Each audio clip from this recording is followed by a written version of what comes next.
Hey, Crystal. Hey, did you get my email? All right. You gonna start at 10:45? Yeah, we're on. I'm on. Okay. All right. I'm outside. I'm going to go inside the house and get on. Okay. Was Stephen coming, Bradley? No. Okay. That's why in the agenda I didn't have him on there. So. Okay. That would give everyone a little more of a flow. Okay. Sounds good. All right. All right.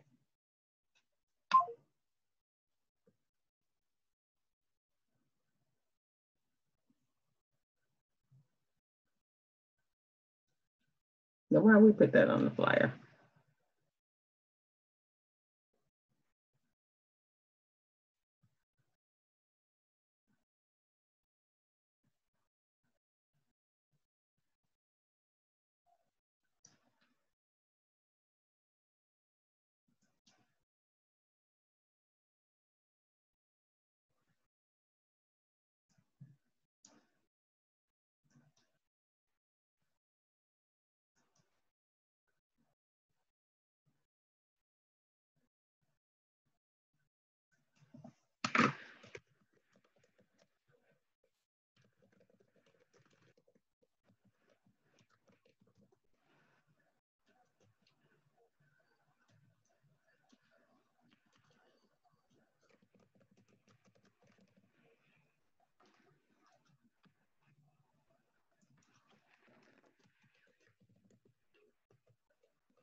And let me put us and Mr.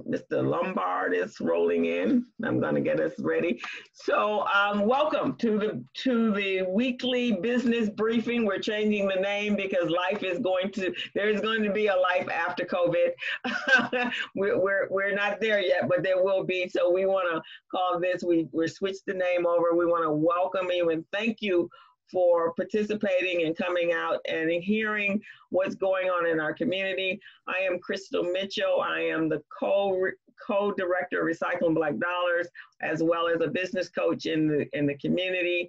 I have a weekly radio show called The Business Zone with Crystal and Gilbert, and I am passionate about my community and are all coming together, eliminating our silos and working together to become a bigger voice and to be able to thrive instead of survive. So that's my mission and purpose for being on this planet. And my producer and co-host, Mr. Stephen Turner, representing the BBA. So, yes. I thank everyone for attending the Black Business Association, and as we approach our 50th anniversary, we're unapologetically pro-Black business. Having someone of Ingrid Merriweather's caliber on the platform today to share her history, her vision, and as we try to pivot, not only as Chris mentioned, survive but thrive, we look forward to that. yeah. And my co-host today, I'm neat, right? Omoné Livingston. Lady just does some amazing things in our community. When you look at her name and all her initials on the bottom, you're just like, I'm impressed to know her. She is doing her thing out there, and I am very happy and honored to have you share the platform with me today. So welcome. And I think we're gonna have a great program today. A lot of great information. Miss Ingrid Merriweather, I've met you a couple of times. I don't know if you were introduced in circles, so I'm honored to have you here today. So thank you so much for being here with us. And let's get started. So let's do that. Tell us a little bit about you and. Sure. Okay.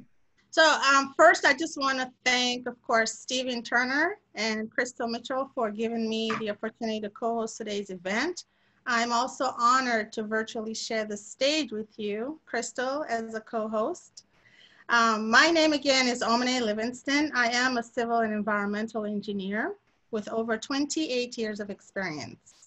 I'm also the founder, president, and CEO of O2 Engineering Projects and Construction Management, O2 EPCM. O2 EPCM is a professional management consultant firm located in Los Angeles area. We are an experienced and certified small women disadvantaged, minority, and SAM registered firm. We provide professional, technical, and consultant services, managing, planning, engineering, design, and construction projects. O2 EPCM also provides full service program management, construction management, project controls, quality assurance, quality control inspection services, stormwater pollution prevention plan, and staff augmentation services. Did you want me to? Well, welcome. See, like I told you guys, see how impressed you are? I'm impressed. Thank you for having me, and it's a pleasure. I'm honored. We're honored. So you're going to introduce Ms. Merriweather? Yes, I am. And I understand Stephen wanted me to talk about current events before introducing Ingrid. You can do that. You want me to do that? Before going into, I'm sorry, Stephen? Before going to that, Ingrid has a hard leave at 11:30. I thought we can introduce her and hear her remarks. Okay, we can do that. We'll do. With that said, it is, of course, an honor, Ingrid, to be here with you today. This lady is a phenomenal lady. She's, of course, our guest speaker today. Let me give you a little brief summary of who she is. Ingrid Merriweather. She's a president and CEO of Merriwether Williams Insurance Services. She's one of the largest women and Black-owned financial service companies in the nation. She serves as a client executive on several of the firm's largest accounts, including the City of Los Angeles, the City and County of San Francisco, and San Diego Regional Airport Authority. She has over 25 years of experience in the insurance, bonding, and finance industry, providing insight on not only how to survive, but thrive in this challenging economy. Please help me in welcoming Ingrid Merriweather. Ingrid? Great. Thank you so much. And thank you, Stephen, Crystal, Omoné, for the introduction, for the opportunity to have a few minutes with you. Thank you for that introduction. I need to get you an updated bio because clearly, let's see, instead of 25 years in the business, it's, wow, going on 35 years in the business. Wow. So it's been some time. Our firm has been in business for 23 years now. So I know the time I have with you is brief, so I really want to maximize it and make it as meaningful and hopefully action-provoking as possible. So I'll give you just a brief background on our firm and our work only as a context as to why we're involved in this other arena that I would really want to spend some time talking about. So our firm, for what's most relevant to this audience, administers programs for public agencies that are designed to increase their contracting activity with minority and small local businesses. That's usually in the arena of construction, but it's kind of been expanding now into professional services. And when it comes to policy advocacy work that we do, then it's meant to apply to all business industries. So we have been a 23-year policy advocate around public agencies adopting more conducive contracting and procurement processes that enable more inclusion of folks like us. And, you know, some of our results have helped us expand the work we do and the agencies that we get to work with. We're just about to hit $1 billion of contracting activity that has been generated through the programs that we administer. They're in place with the city of LA, with Metro, with Alameda County, with the city and county of San Francisco. San Francisco's program has been in place for 23 years. And they're really designed to address the systemic barriers and the practical barriers that inhibit minority firms from successfully competing and completing, for the most part, public construction contract work. So it includes bonding, it includes a wide range of technical assistance.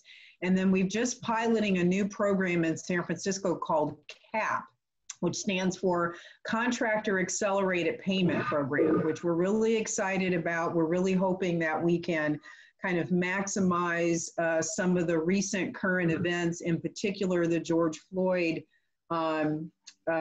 incident or unfortunate incident, but the opportunity that that has kind of launched us all into. And this program is designed to essentially provide contract financing for companies doing business with public agencies. So one of the biggest challenges, particularly for contractors, is working capital. And you know, you all and other organizations have had convened many things around access to capital. And this program is really designed to actually provide funding. We got a sponsor to start us off with $1 million of financing that we're actually able to give contractors upfront money to cover their contracting costs related with the public contract and give them access to contract capital throughout completion of the contract. So we're having some conversations. Stephen, your brother in name anyway, Mr. Turner from Bank of America, we had a meeting with him last week because, you know, B of A has that initiative. So we've put this forward as a candidate to get banks and others to help fund a pool of dollars that then could be operationalized and made available to minority and small contractors, again, to give them contract capital. So I want to talk more about what I think I'm calling the urgency of now, which is advocating for equity in contracting. And I'll explain what I mean. Most of you have probably already heard about Proposition 16. I know Edwin's on the call from the California Black Chamber, so he's very aware of it. Hey, Edwin. For those of you who aren't familiar with this yet, this would essentially overturn Proposition 209. So it's Prop 16, it will be on the November ballot. It was a miracle that those who advocated for it in the California legislature got it through all the necessary approvals and supportive votes, something they probably could not have done before the opportunity that George Floyd brought to all of us. And so that's another way that there's a kind of an opportunity to maximize crisis, if you will. And so it's going to be on the November ballot. Again, it would essentially overturn Proposition 209 and restore or enable the restoration of affirmative action in the state of California. And so we're very focused on this right now. Matter of fact, we're going to have a town hall, and I will send Stephen the flyer to send out to everyone. It's going to be on July 28th via Zoom at 4 o'clock. And those who are very involved in getting this passed on the ballot, the campaign strategy, and what is most important that I want to spend a few minutes talking about is sharing with everyone an education about what's going to be necessary in terms of policy to actually affect this. So if the proposition passes, and all the polling indicates it will, if it doesn't get thwarted by some of the antics that some folks are already up to, who are opposed to it, who are trying to frame it as anti-civil rights, just kind of like they did last time around. So hopefully those kinds of deceitful efforts won't be successful this time. But so the polling is indicating that it will pass. And if it does, what it does is it enables agencies like, let's just use the city of Los Angeles as a good example, to reinstitute affirmative action contracting practices, which essentially would allow an agency to designate a percentage of required contracting participation amongst different ethnic groups and women-owned businesses. So because it enables them doesn't mean it will happen. It means they can do it. It doesn't mean they will do it. This has to be accompanied with political will, and political will comes from advocacy of those who would benefit from it. So I'm kind of on a mission right now to try and get to as many minority businesses in particular, as well as BBA, and the Chamber is active in this, and other organizations that advocate for minority and women businesses, to really get us going in organizing and putting forth a strategy to essentially force the issue to get public agencies who will be enabled to do it to actually adopt and implement it. And I'll just share with you, I use the city of LA as an example because I've been having some conversations with them, and we've already identified what the blockage will be for them to put affirmative action and contracting in place. Right now, the block to them doing so is the opinion of their city attorney that because LA is a charter city, they would actually have to go to the voters with their own, addendum or motion or whatever they would call it, and get the voters to actively vote for contracting equity in LA. So that's kind of a disheartening interpretation, because as you can imagine what that effort would require. I mean, one, there's cost to have a voter proposition that's just one thing on the ballot. So there's enormous cost to doing that.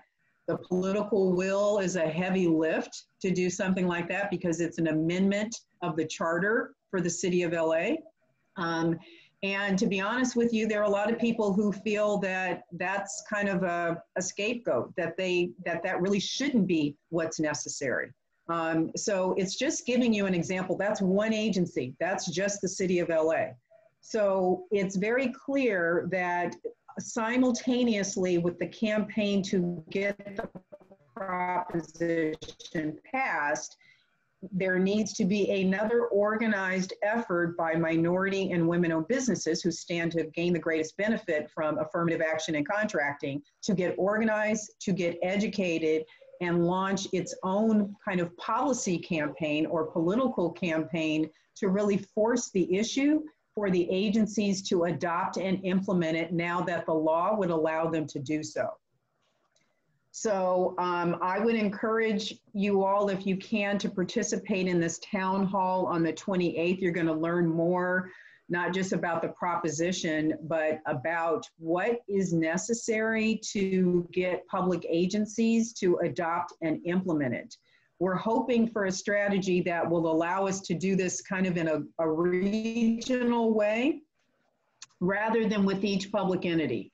Because if you have to advocate with the city of LA, and then you have to advocate separately with the county of LA and MWD and the all the other LAUSD, LACCD, I mean, that effort, as you can imagine, would be quite burdensome agency by agency.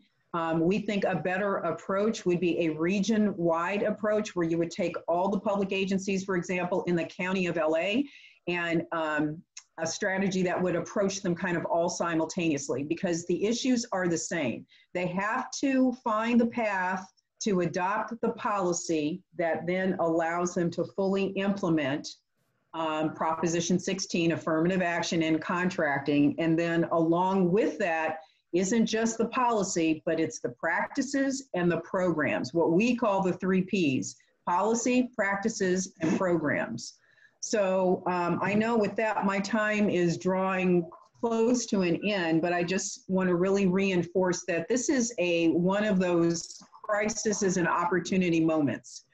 I'm of the belief that this is a very short window. As we know, when things like this occur, we get so much time to take advantage of it and capture or maximize the opportunity from it. And I believe this to be one of those moments. But it's going to take something, to be honest with you, that I don't think we've done as well as we need to. And that's forming strong advocacy coalitions amongst different organizations who share mission and principle when it comes to advocating for minority businesses, to join together, to have a strategy, to speak with one voice, and to execute a campaign to get this implemented.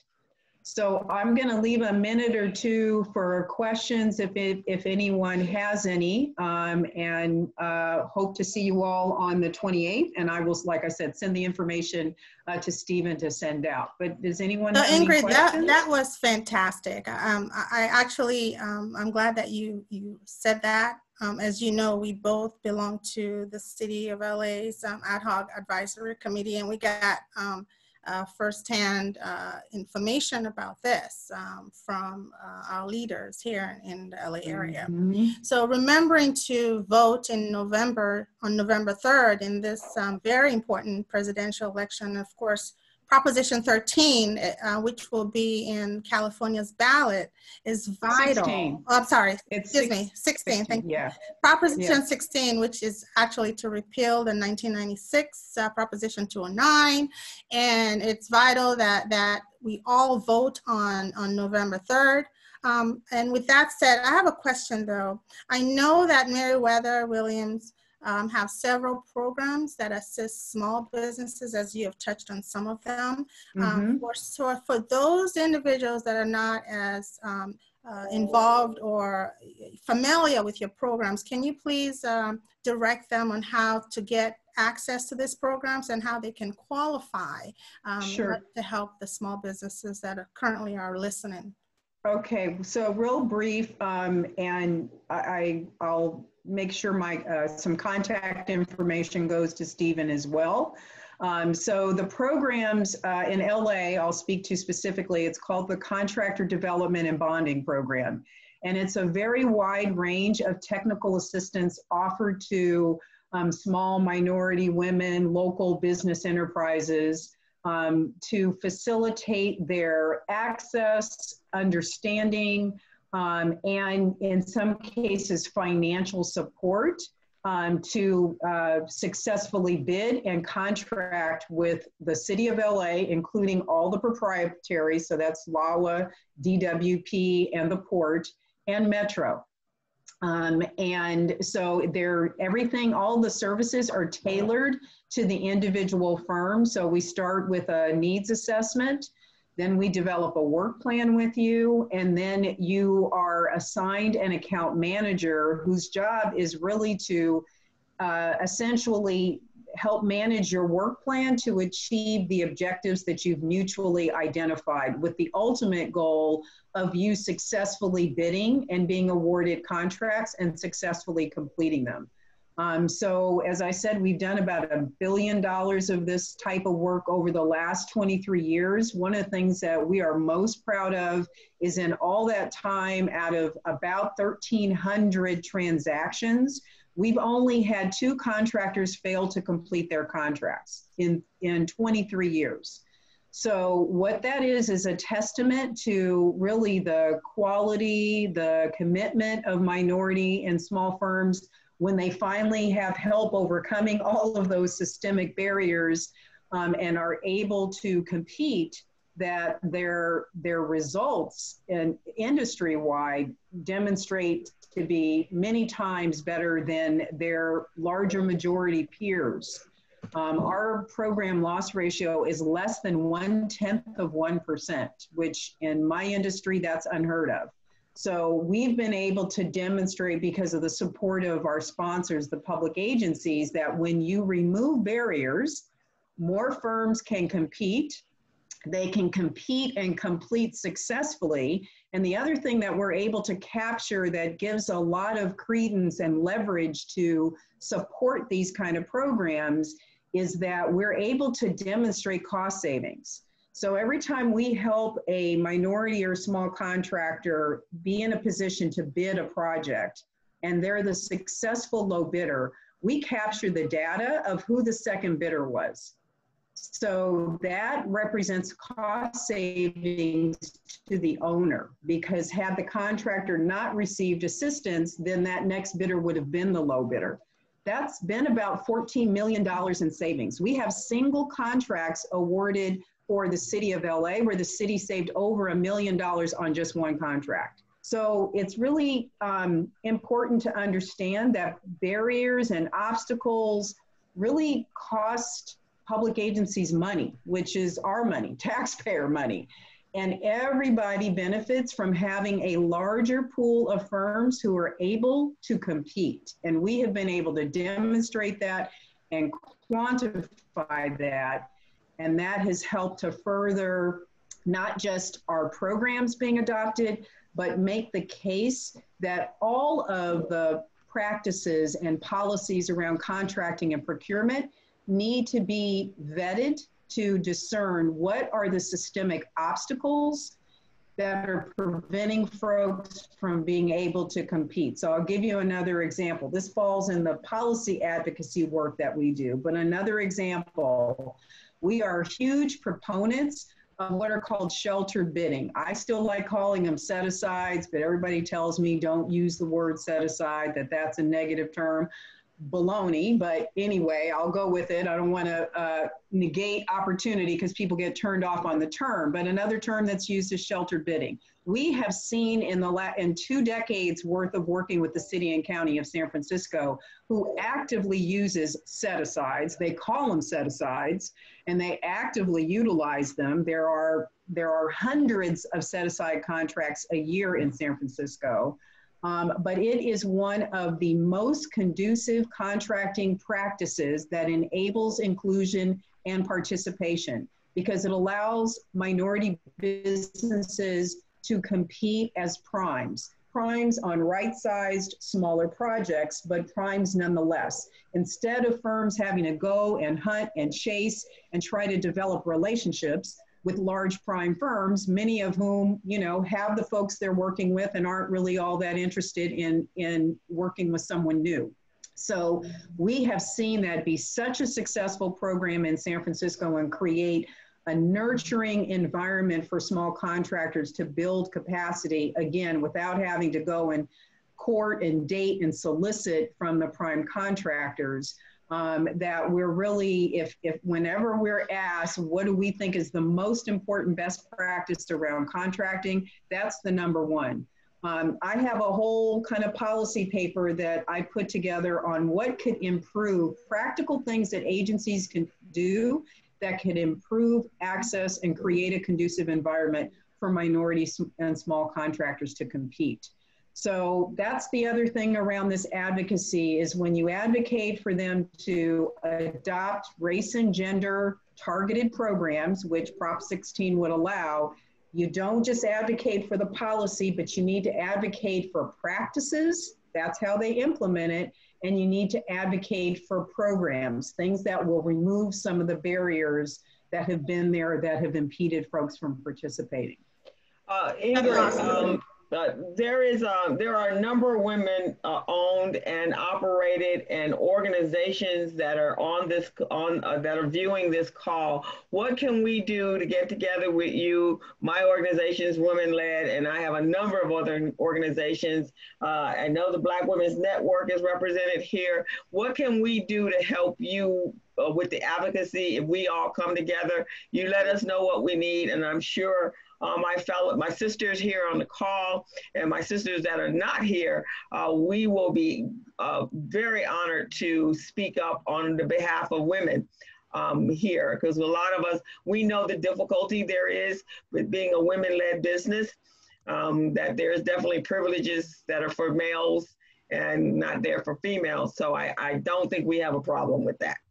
Okay, well, I think the first step is to participate on the 28th. We can make that happen. One of the objectives I have is from that town hall that we do just that, that we can identify some organizations and individuals who want to volunteer for the effort that needs to start now and continue through the passage of Prop 16, again, focused on how we can get these policies in place. A couple things I'll mention that I found interesting. If Prop 16 passes, it can actually be implemented starting the first week of December. So that was interesting. And then the other thing that was a little disheartening, but I'm going to stay optimistic about, is that there is a case, an affirmative action case, working its way through the Supreme Court. It's Harvard versus someone, I can't remember the plaintiff. But we're concerned that a Supreme Court ruling against affirmative action on that case could essentially moot Prop 16's passage. I'm hoping that's not the case, but if it is, it's even a greater urgency to get these policies in place now. Also, get them in place in a way that as much as possible they can be sustained, even if the Supreme Court does not fall in our favor.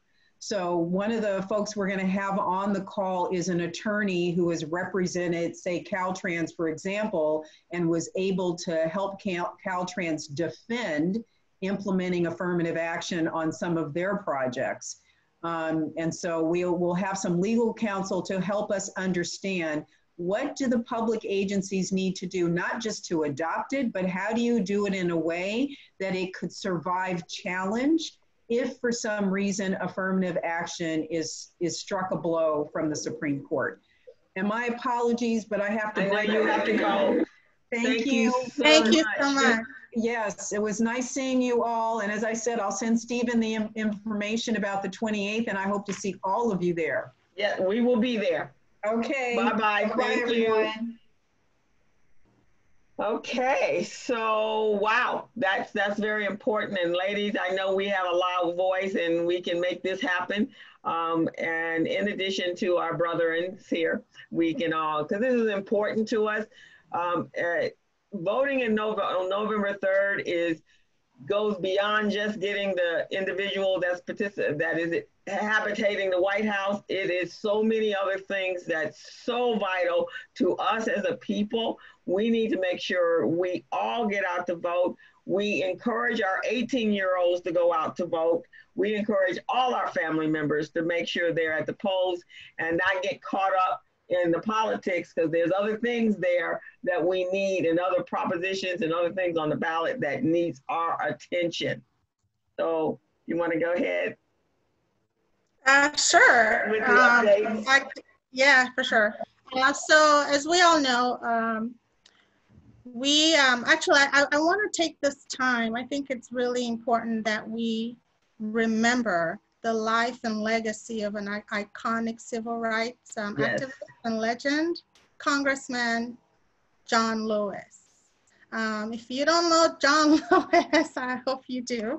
As a young man, Congressman Lewis joined forces with Dr. Martin Luther King Jr. and dedicated his life to advocate for human rights and equal justice through nonviolent activism. Congressman Lewis continued to fight for change by serving in the United States House of Representatives of Georgia's 5th Congressional District from 1987 until his passing on July 17, 2020. So please just help me, remember him. Rest in peace, Congressman John Lewis. And we are forever thankful for all you've done for the Black community, of course, here in America. Which means our voice need to be even louder, because we don't have a lot of there was another civil rights, 2 actually died. One was C.T. Vernon, Vivian, and also Charles Evers died last night. So these are all big voices that were speaking on our behalf. So as our leaders are aging out, we need new leaders and new voices in order to speak for us in the same capacity that they spoke for us. That's right, Crystal.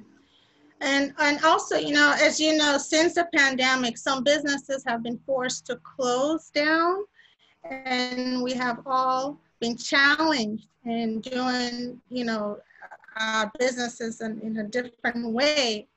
And just, of course, stay safe and adhere to CDC guidelines. There are several local, state, and federal government programs and resources to help businesses recover and open safely. It is wise to take advantage of these programs to help keep your businesses alive, especially during this challenging time. So it's encouraged that you take advantage of these programs. As you know, we do have the SBA PPP program, the Paycheck Protection Program, and the EIDL, which is the Economic Injury Disaster Loan. I would advise you to check out the SBA website at sba.gov for updates and information about this, because these there are changes that are occurring every day, so you want to keep up with that. If you have not already applied for these programs or loans, please do so before the closing date. I believe they pushed the date to August or so. August 8th. I'm not sure, I think it's 17th, or is it 8th? The 8th, August 8th, and they still have about $130 billion still available. We have Colette Moore on if we need to have more details from PCR. She could give some more input as well. That's right. Also, there are local programs, like in LA County, Orange County, Inland Empire, and different cities that are offering loans and grants. Please, stay connected and apply to these programs that are helping our businesses stay alive, especially Black businesses. We don't want to lose any business. We're trying to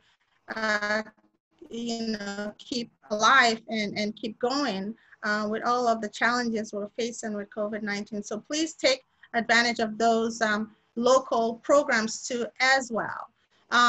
One of which actually, there are millions in grants that are available through the LA Regional COVID-19 Recovery Fund. If you haven't heard, this is the 2nd round of applications, and it's open. It opened July 20th. And will be closing July 24th. There's a total of $3 million recovery fund, which was established as a joint effort by the County of LA and the City of Los Angeles, as well as additional support from philanthropic partners.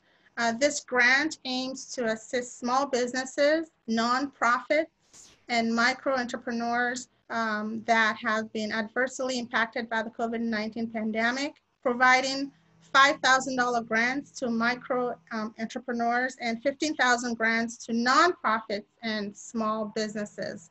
So to ensure that this is equitable access to capital across various demographics throughout the region, grants will be distributed through an equitable lottery system. So please do ensure that you, apply for these grants to help your businesses.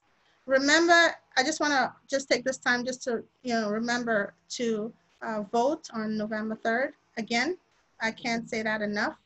With that said, I will pass it on to Crystal. Thank you very much. There's some other issues that are pending right now. Everyone knows, for those of you that are self-employed or independent contractors, the $600 that was the federal government's unemployment UI contribution is ending on the 25th. It's up in the air. I believe Congress had on the table a $3.4 trillion proposal, and that would have included extending the $600, considering that it's potentially possible that we're going to be still in this quarantine environment till for another 5 weeks as it stands right now. They're not shutting down Los Angeles as of yet, not this week anyway, but next week could be, because the numbers are rising daily.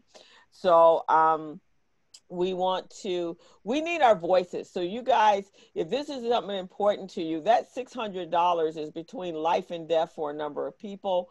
Also, the forbearance for rent and mortgages are being lifted as of July 31st. So they're looking at a humongous number of evictions. If we don't get that back, that forbearance extended, you can't be closed and everything opens back up. It's just, unemployment, I think the max is $300, maybe $400 and something dollars. That is not enough to cover rents and food and take care of family and children. And it appears that children are going back to online. They're not going to go back to school, so the parents are going to be at home. So this infusion of cash is vital for survival for our families, in addition to our economy. If we stop the flow of income, we are heading straight for a depression, something that looks far greater than what took place in 2007 and 2008, when a lot of us were hit extremely hard. So I suggest everyone on the call, there's 30 of us, we need to write to our representatives. They need to hear us. They need to hear about your family. They need to hear your stories so that we can affect some change, because we cannot let that happen. Could we, Edwin, are you here? Are you on the call, or you're just, hello? I'm here, Crystal. Maybe you can add some insight to this and what's going on from a state level.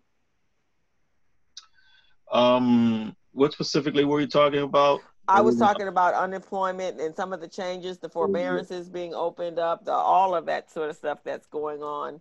But we still have quarantine going on. It's very important that our voices are being heard at the federal level. The Republican Party are watering down some of the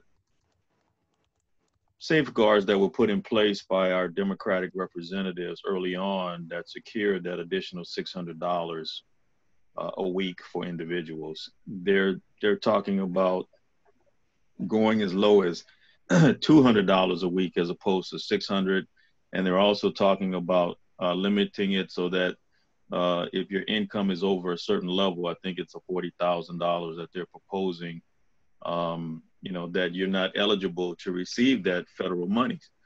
That's rather ridiculous, because $200 a week when you have no income whatsoever, on top of the small amount that we're getting from the state of California, is going to be devastating to most people. Also, not very many people are aware of this, but there is some movement at the federal level to make all PPP loans forgivable.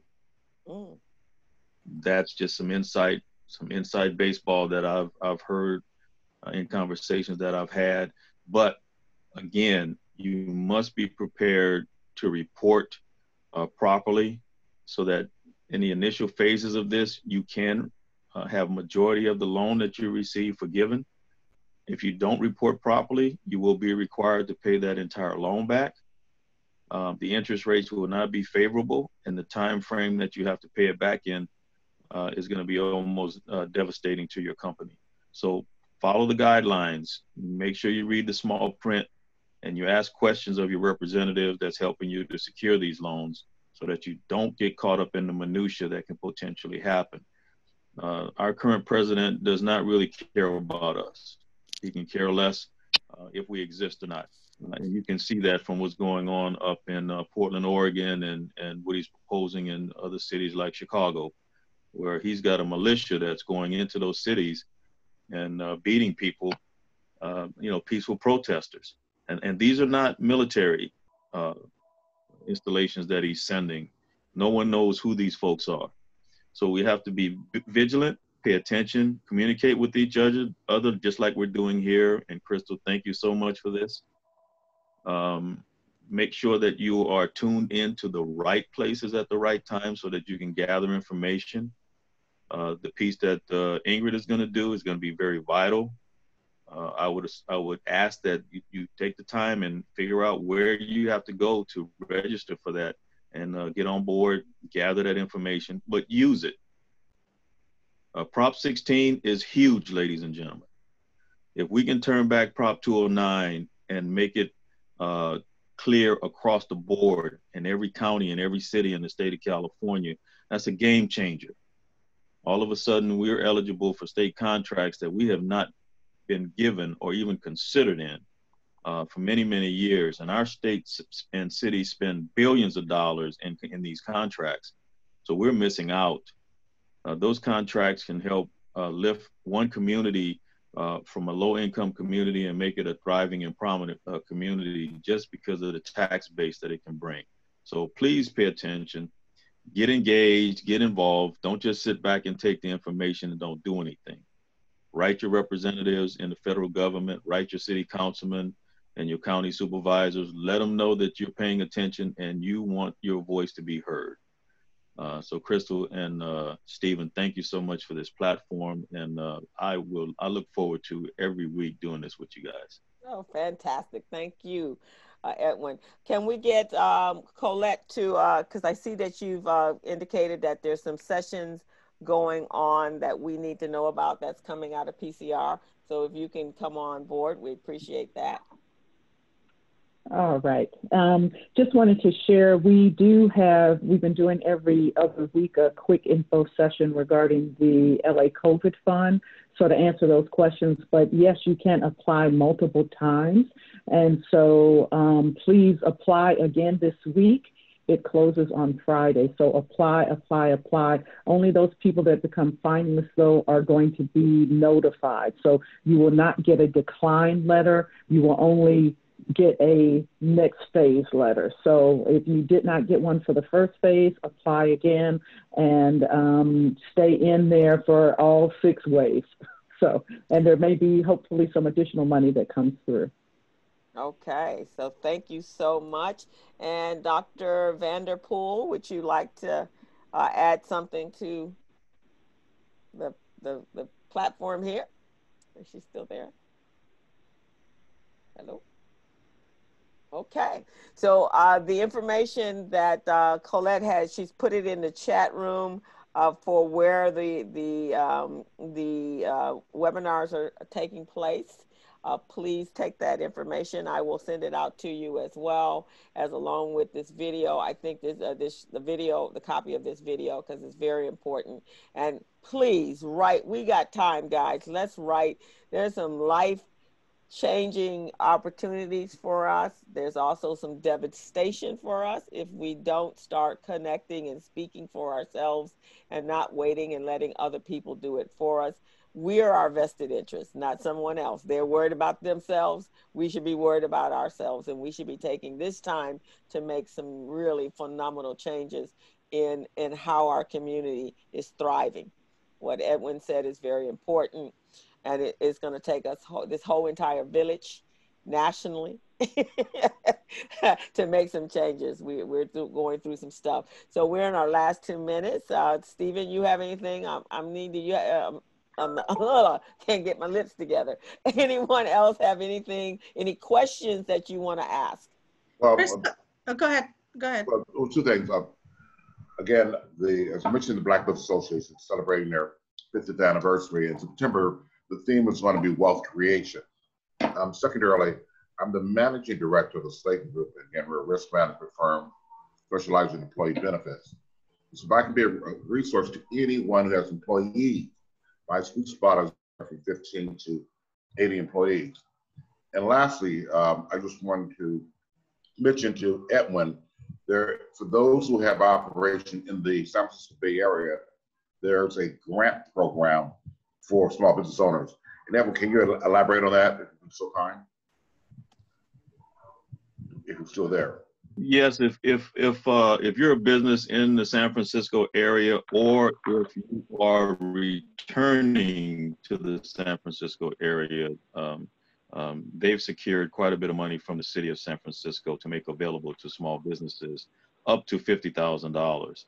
And there is a webinar that's going to be taking place, I believe it's tomorrow, to discuss that. Okay, thank you. I think you sent that out to us. Send it out to me. I forwarded it out to my mailing list and constituents. Anyone else that had any questions? This is the time for you to ask that question. Dr. Vanderpool, no, but an owner is limited to $20,833 across all businesses. However, there is no definition of the owner. So I think someone was asking on the ownership perspective for the PPP grants or loans. Crystal, that was a response. Okay. Yeah, that was a response to Dr. Vanderpool's. I just asked one of my banking advisors to send me a quick answer, so I just got it back. So. Okay, all righty. So did anyone else? We have about a few seconds left. So Crystal, I just wanted to add that it's really, really important that we stay informed because things are consistently changing. So, you know, resources like SBA, PCR, SBDC, I mean, believe you me, I attend these Zoom meetings on a daily basis because things are consistently changing. So you want to be informed, you want to know what's going on, you want to know what resources are there to help. These are challenging times that we're all facing right now, and you want to find out what resources are there to help you and stay informed. And please vote November 3rd. I cannot say that enough. Thank you, and please stay safe and healthy, guys. Crystal, I have a question in regards to the stimulus. Is there any updates on that, of the additional stimulus that may be coming? I hear that that is on the table. They're talking $2,000 a month, but however, there seems to be some strings attached to it. And one of those, I think last night I read that they've approved $1 trillion, but they're still trying to decide how that's going to look and what that's going to look like. But I think they're taking it, the Congress is taking it back to the floor because they want to include that the $600 back in for the federal unemployment part. So I don't think it's been signed off as of yet. And I believe from what I'm reading that there's some, the president is trying to tie it in to get people to vote for him to increase his numbers. So they're playing games with it.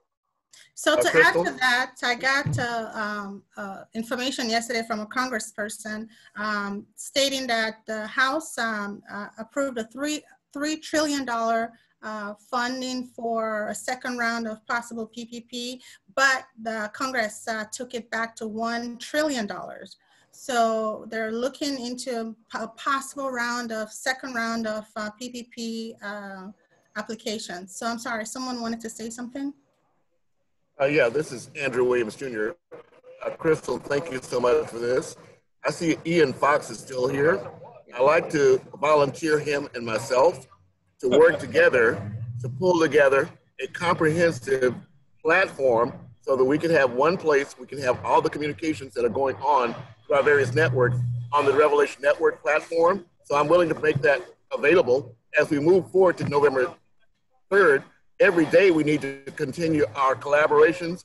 As Mohammed Nasruddin mentioned when we first met, there's a lack of places where we can all communicate at one time. We're very incestuous. So Ian and I will work on putting that together for this team. Thanks, Okay, Ian. and I thank you, Ian, and I'll talk to you, Andrew, afterwards. One thing we're going to have, Vaughn Williams wants to say something, but I'm just reading something from the Treasury Secretary, Stephen Mnuchin. He says stimulus package will not be a bailout for what they consider mismanaged states. So you probably should do some reading up on that, and because that's their whatever they think mismanaged states are. And remember, this is all political. So there you have it. So Vaughn, did you have something that you wanted to say or provide us with? Vaughn Williams. Hi, Sorry, Vaughn. I was on mute. I do. Okay. Thank you for allowing me to be on the call. Hey, I just Vaughn. wanted to, hey, how are you? I'm good. Good. So I just wanted to share with you, I'm sorry I'm late. I've been working on a project to create opportunities for our African-American suppliers across the state of California in partnership with a couple of the other utilities. And so in the next week or so, I'll be sending an invite to all the chambers and African-American suppliers for that event. What we're trying to do is pull together contracts that we believe African-American suppliers will be able to do or perform based on their registration in the supplier clearinghouse. And so the dates for that event are September 3rd and 4th, just to give you a heads up. And as soon as I have finished with the flyer, I will get it over to you, Crystal. But I just wanted to chime in and just let you know that we are aggressively seeking opportunities for African-American suppliers. We know that other suppliers have historically bumped us out based on several factors, but we are fighting tooth and nail to ensure that our suppliers get the opportunity that they so richly deserve. Thank you, That's fantastic. Thank you. That's awesome. That's what we like to hear. That's some stuff right there. We appreciate that. So we have about 3 minutes left. We want to thank everyone, all the viewers, and we really, truly hope this platform is beneficial for you. And any other platform like this, the biggest issue in our community is the lack of information, the lack of knowledge, and the lack of timely knowledge that is being backed up and verified by the people that are sitting at the table. And I have a favorite saying, if you're not sitting at the table, then you are the menu. You're more likely on the menu, and we are on the menu. And so we need our voices heard. Use your social media platforms, guys. Don't be afraid to speak your voice. Only thing can happen is Facebook will kick you out. So then go to Instagram and go to Twitter and go to YouTube, and they'll put you back on. Just write to them and tell them that it's all about business, and they'll stop messing with you. I am very vocal on my social platform, and so I encourage everyone, and I challenge everyone to use your social media platforms to share the information and knowledge that you have to keep our people informed. It is vitally important to our community. If we one go down, trust me, we all going down. Absolutely. Stephen, anything else you want to in our last 2 minutes? In closing, I'd like to acknowledge one of our legal eagles that's on the platform, my namesake, but no relationships to me, the godmother of my youngest daughter, attorney Cheryl Turner. Okay. And if you're looking for a business, if you're going to be in business, you need an attorney. And I can recommend no one else other than Cheryl Turner. Cheryl, can you say a few words for us? Well, yes, I've always been a part affiliated with VBA around and about. And so I'm very glad to join you today. I apologize for being late, but I look forward to maintaining relationships with all of you that I've worked with before and establishing new relationships with each and every one of you. And I do again want to emphasize the power of the vote. I was a candidate for the Board of Equalization about 2 years ago and was the second highest Democrat. I came in third. I was listed in the paper. And I'll be running again for another office very soon for state senate. And I think I voted for you. Out to each and every one. Yeah. I voted for you. I appreciate it. It's a pleasure to meet you. Great to see you, Cheryl. You're awesome. Good to see you again. I'll be calling you later. Okay. That's awesome. Thank you. Thank so you. And Stephen, so we're going to close out, but Stephen, it's a possibility that you guys could be related. You just haven't traced back your lineage, my brother. We probably are all connected. So we want to thank you guys for all coming. Please come back next week. Stephen works hard to bring us some wonderful, exciting guests that can share such wisdom and insight with us. So please come back next week, and we will see you guys. Be safe, be masked up. We want to get out of this pandemic, so let's just comply and do what we have to do. I need to be able to eat out in a restaurant. I need to be able to go to the movies. I need to go to the beach without feeling that I'm going to die when I come back. So please, let's make sure everybody is doing. And I want to see you guys personally. I love Zoom, but I want to be able to hug some people. So thank you guys for tuning in. And we will see you next week. Have a fantastic weekend. And blessings. Peace and blessings. Thank you. Blessings to you. Be safe. Thank love you. To all. I love you all. Bye. See ya.